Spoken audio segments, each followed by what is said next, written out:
दोस्तों नमस्कार। अगर पिछले 10 दिन से आप देख रहे होंगे कि बहुत एक लंबी लड़ाई छिड़ी हुई है। यूक्रेन और रशिया की बात नहीं कर रहा हूँ, हॉस्पिटल और इंश्योरेंस कंपनीज की बात कर रहा हूँ, जहाँ पे कई हॉस्पिटल्स ने कुछ इंश्योरेंस कंपनियों को बार्ड कर दिया है।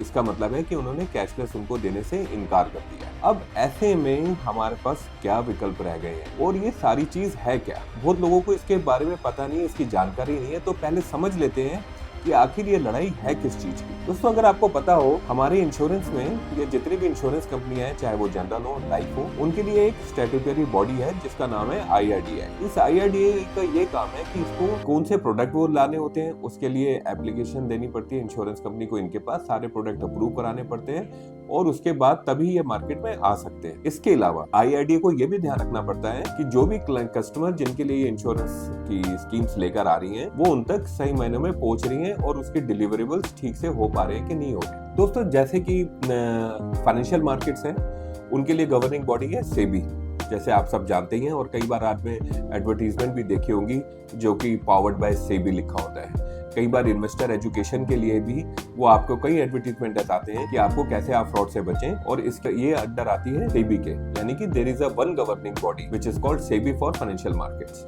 और ऐसे ही चार्टेड अकाउंटेंट्स के लिए गवर्निंग बॉडी है जिसे हम कहते हैं ICAI। और म्यूचुअल फंड्स को देखते हुए या देखने के लिए एक और गवर्निंग बॉडी है, वो है एम्फी।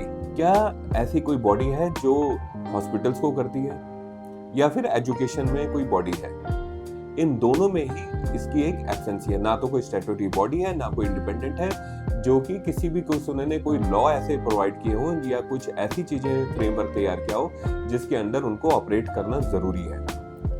तो अब हुआ ऐसा है कि कुछ एक एसोसिएशन है, जिसके एक एसोसिएशन का मतलब ये हुआ कि कोई 15-20 हजार हॉस्पिटल ने एक अपना एसोसिएशन बनाई और उस एसोसिएशन के तहत उन्होंने एक आर्बिट्रीली या अपने कोई प्रॉब्लम की वजह से कुछ इंश्योरेंस कंपनीज को डिबार्ड कर दिया कि हम इनको कैशलेस नहीं देंगे। इसका मतलब अगर आप उन कंपनियों की इंश्योरेंस पॉलिसी को लेते हैं या आपके पास ली हुई है पहले से ही, या आपके पिछले 20 साल से चल रही है, तो हो सकता है आपका कैशलेस वहां पे शामिल ना हो। इसका मतलब ये हुआ कि अगर आप उधर जाते हैं या कोई भी ऐसी इमरजेंसी में एडमिट होते हैं तो आपको पैसे अपनी तरफ से देने पड़ सकते हैं।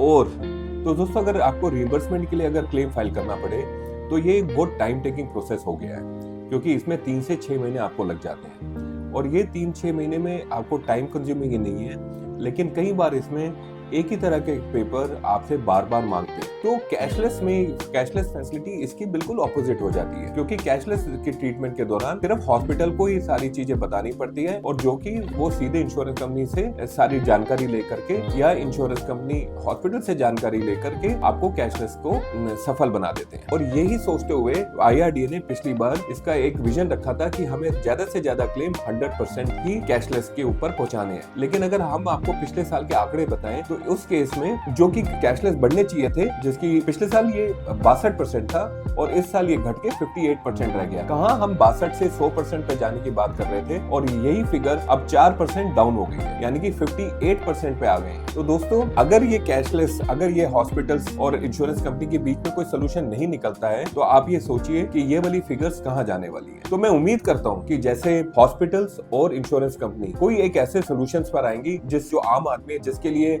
इंश्योरेंस बनी है, जिसके लिए इंश्योरेंस इमरजेंसी में काम करती है, उसको देखते हुए इंश्योरेंस कंपनी कोई ना कोई ऐसे विकल्पों के आधार पर उनसे बातचीत करेगी हॉस्पिटल्स एसोसिएशन से, ताकि इन सबको फायदा हो, ना कि वो ये बात सोचने लगे कि क्या इंश्योरेंस कंपनी या इंश्योरेंस पॉलिसी कोई फ्रॉड तो नहीं। दोस्तों इसको सोचिएगा जरूर, क्योंकि अभी तक गवर्नमेंट की तरफ से और IRDAI की तरफ से कोई स्टेटमेंट नहीं आई है। बट मैं इस उम्मीद को कायम रखता हूँ कि इंश्योरेंस कंपनी जल्द से जल्द कोई सोल्यूशन लेके आएगी। तब तक जय हिंद, जय भारत।